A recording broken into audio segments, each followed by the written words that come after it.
हम जिस मेरिट पे लोगों को लेके आते हैं और जिस मेरिट पे चलाते हैं तो वो इदारे बहुत अच्छा काम खुद से करते हैं। 40 से 50 हज़ार नए कैंसर पेशेंट देखते हैं। इलाज महंगा होता है, कुछ हद तक तवील भी होता है। मेडिकल ऑन्कोलॉजी, रेडिएशन ऑन्कोलॉजी भी मौजूद है। हमारे पास हर तरह की स्टेट ऑफ आर्ट मशीन मौजूद है हमारे सेंटर्स में। जब भी न्यूक्लियर टेक्नोलॉजी या एटॉमिक वर्ड हम सुनते हैं तो अमूमन जहन में आइटम बॉम्ब, धमाके या मौलिक हथियारों की तस्वीर आ जाती है, लेकिन हकीकत ये नहीं है। न्यूक्लियर टेक्नोलॉजी सिर्फ तबाही के लिए नहीं है, बल्कि ज़िंदगी बचाने, सेहत बेहतर बनाने और जदीद तहकीक के लिए भी इस्तेमाल होती है। और दुनिया तेज़ी से तरक्की कर रही है और इसी रफ्तार के साथ टेक्नोलॉजी के मुस्बत इस्तेमाल के नए ज़ाविये भी सामने आ रहे हैं।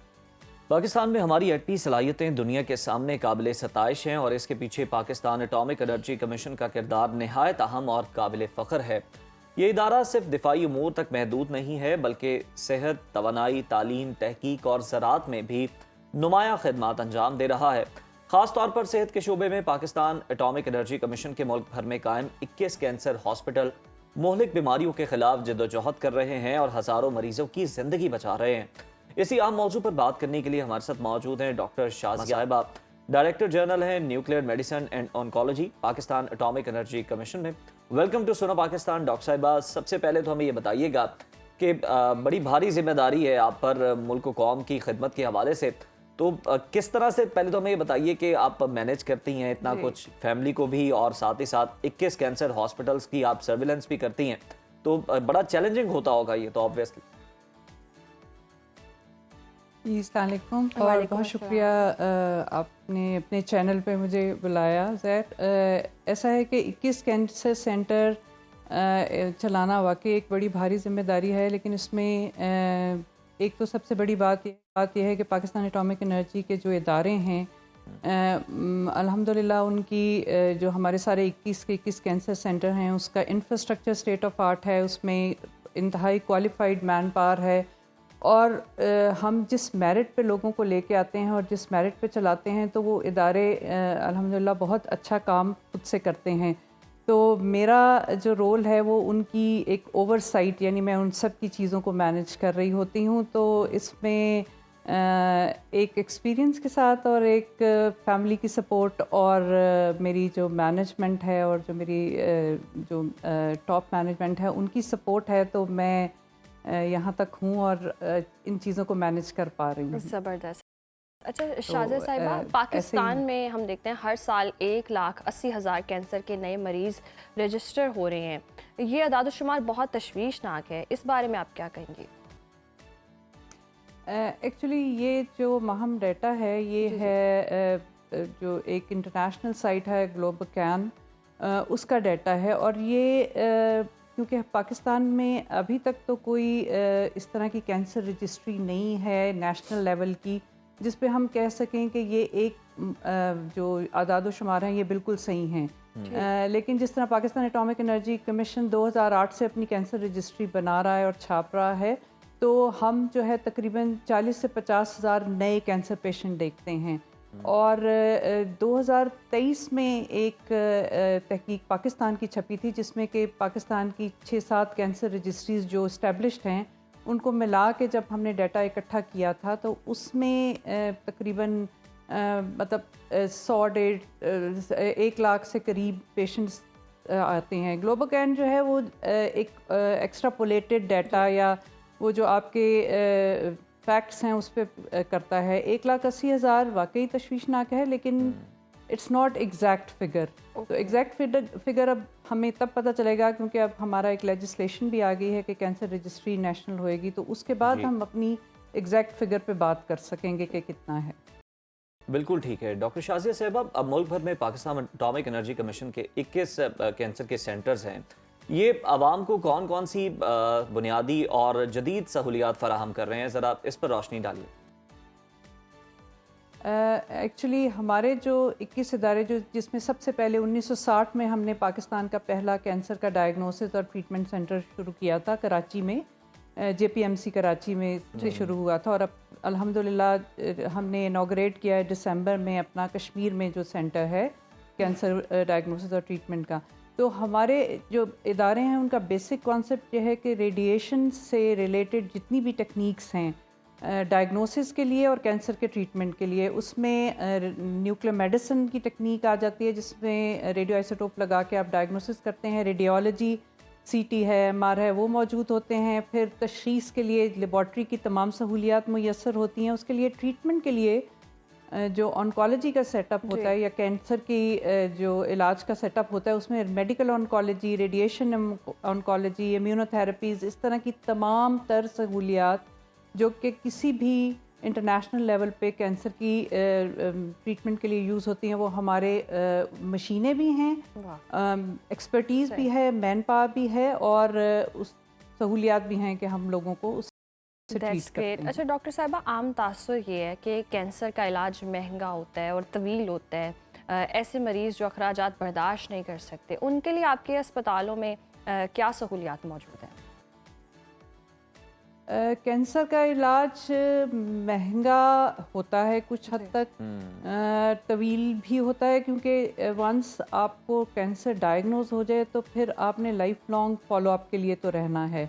लेकिन इनिशियल ट्रीटमेंट, जैसे मोस्ट ऑफ द कैंसर्स में इनिशियल ट्रीटमेंट सर्जरी होती है, उसके बाद फिर आप या रेडिएशन से इलाज करते हैं या दवाइयों से, जिसको हम कीमोथेरेपीज़ कहते हैं, या आजकल इम्यूनोथेरेपीज़ और टारगेटेड थेरेपीज़ आ रही हैं। तो ये इलाज महंगे हैं, लेकिन हमारे हॉस्पिटल में 2-3 तरीके हैं। एक तो बैतुल माल की सपोर्ट हमारे हॉस्पिटल्स में हासिल है, फिर सेहत सहूलत कार्ड जिन जिन प्रोविंसेस में और जैसे कैपिटल में हमारे पास है सेहत कार्ड, वो उसके ऊपर पेशेंट्स का इलाज बिल्कुल फ्री होता है। और तीसरा जो है, हमारे हर सेंटर में अपनी एक पेशेंट वेलफेयर सोसाइटी है, जो इन कार्ड्स या बैतुल माल के थ्रू नहीं हो सकते, तो उनको हमारी सोसाइटी सपोर्ट करती हैं और पेशेंट को जो है हम बिल्कुल फ्री या सब्सिडाइज्ड जो है रेट्स के ऊपर हम रेडिएशन के ट्रीटमेंट की, ऑन्कोलॉजी के इलाज की और उसके अलावा डायग्नोसिस की फैसिलिटीज़ दे रहे होते हैं।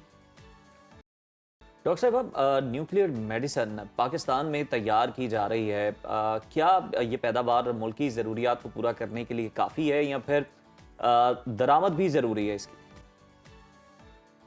देखिए, न्यूक्लियर मेडिसिन में बेसिकली हम रेडियो आइसोटोप्स और रेडियो फार्मास्यूटिकल्स यूज़ करते हैं।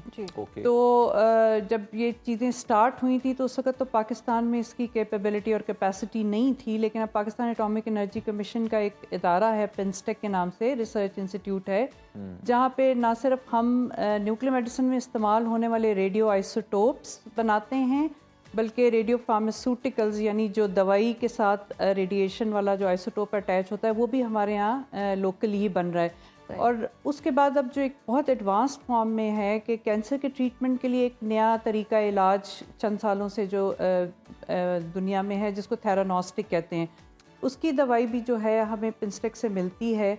और ये जो कैपेबिलिटीज़ और कैपेसिटी है हमारी पिंस्टेक की, जो हमारा रिसर्च इंस्टीट्यूट है, ना सिर्फ ये कि पाकिस्तान में हमारे 21 अस्पतालों को वो सप्लाई कर रहे हैं, बल्कि पाकिस्तान में और भी जो कैंसर के डायग्नोसिस के सेटअप्स हैं, न्यूक्लियर मेडिसिन की जो फैसिलिटीज़ हैं, उनको भी सप्लाई किया जा रहा है। और अल्हम्दुलिल्लाह ये हमारे लिए और पाकिस्तान में मौजूद और भी जितने इदारे हैं उनके लिए इनकी कैपेसिटी और कैपेबिलिटी इस वक्त है। लेकिन ऑब्वियसली एक आगे बढ़ने और आगे जाने और इसको एक्सपेंड करने की ज़रूरत हमेशा होती है और रहेगी, और हम कर भी रहे हैं उसके। That's great. अच्छा डॉक्टर साहिबा, अक्सर हम देखते हैं मरीज़ों को अपने कैंसर के बारे में मालूम ही नहीं होता या बहुत देर बाद पता चलता है, तो इससे बचाव के लिए किन इक़दामात की ज़रूरत है? देखें, कैंसर के लिए, कैंसर क्या हमारे 21 सेंटर हैं, लेकिन हमारे 21 सेंटर इलाज और डायग्नोसिस और सब कुछ फराहम करते हैं। लेकिन एक हमारा जो बहुत बड़ा एटॉमिक एनर्जी का मैंडेट भी हमारा था, हमारे सेटअप्स का और रोल भी है कि हम अवेयरनेस फैला रहे हैं। ये जो लोग लेट प्रेजेंट करते हैं कैंसर से, उसकी रीज़न ये है कि लोगों को आगाही नहीं है कि कोई सिम्टम आ रहा है या कोई मसला हो रहा है तो क्या करना है। दूसरा ये है कि डायग्नोसिस के लिए इतने सेटअप्स या इतना इंफ्रास्ट्रक्चर नहीं है पूरे पाकिस्तान में कि एडवांस किस्म के डायग्नोसिस की वो करें। अब कोई पेरिफेरी या बहुत दूर इलाके में कोई आदमी बैठा है और वो या औरत बैठी है, वो किसी BHQ या इस जगह पे जाती है तो उसमें बहुत बेसिक फैसिलिटीज़ मौजूद हैं। सही। तो इसमें सबसे इम्पॉर्टेंट ये है कि हम नेशनल लेवल के ऊपर एक awareness campaigns about different cancer, जैसे ब्रेस्ट कैंसर की तो चलती हैं, लेकिन और भी ऐसे कैंसर्स हैं जो कि अर्ली डायग्नोज होएं तो हमारी जो है उससे बहुत आउटकम बेहतर हो सकता है। डॉक्टर शाजिया, बहुत सारे हॉस्पिटल हैं कैंसर के जो मैदे के लबलबे का जो कैंसर है उसको ट्रीट नहीं कर पाते या उनके पास वो फैसिलिटीज़ मौजूद नहीं हैं। आप बताइएगा आपके सेंटर्स में क्या तमाम फैसिलिटीज़ मौजूद हैं? जी, मैंने जैसे कहा कि हमारे पास ट्रीटमेंट वाइज अगर ऑन्कोलॉजी में देखा जाए तो मेडिकल ऑन्कोलॉजी यानी जिसमें आप दवाइयों या कीमोथेरेपी से इलाज करते हैं वो भी मौजूद है, रेडिएशन ऑन्कोलॉजी भी मौजूद है, हमारे पास हर तरह की स्टेट ऑफ आर्ट मशीन मौजूद है हमारे सेंटर्स में, और उसके अलावा इम्यूनोथेरेपीज़, टारगेटेड थेरेपीज़ हर तरह की। और जो आप बात कर रहे हैं जो मेरा ख्याल है कि जो पैंक्रियाज या वो थेरानोस्टिक का ट्रीटमेंट होता है वो इस वक्त मेरे 6 सेंटर जो हैं वो ऑफ़र कर रहे हैं, और ये ट्रीटमेंट जो है एट पार है इंटरनेशनली, दुनिया में कहीं भी जो इस वक्त ट्रीटमेंट हो रहा है। और उसमें सबसे इम्पॉर्टेंट बात यह है कि हम अपनी लोकली प्रोड्यूस जो है दवाई वो इस्तेमाल कर रहे हैं उसमें, जिसमें कि कॉस्ट बहुत मतलब कम हो जाती है पेशेंट के लिए, जो कि आप थाउजेंड्स ऑफ डॉलर में बाहर दुनिया में हो रहा है वो हम चंद मतलब बहुत सारे उसको सब्सिडाइज रेट पे हम दे रहे हैं अपने पेशेंट्स के लिए, और वो हमारे यहाँ 6 सेंटर्स में मौजूद है ये फैसिलिटी। बहुत ज़बरदस्त काम कर रहे हैं आप लोग, बहुत शुक्रिया डॉक्टर शाजिया साहिबा आपके।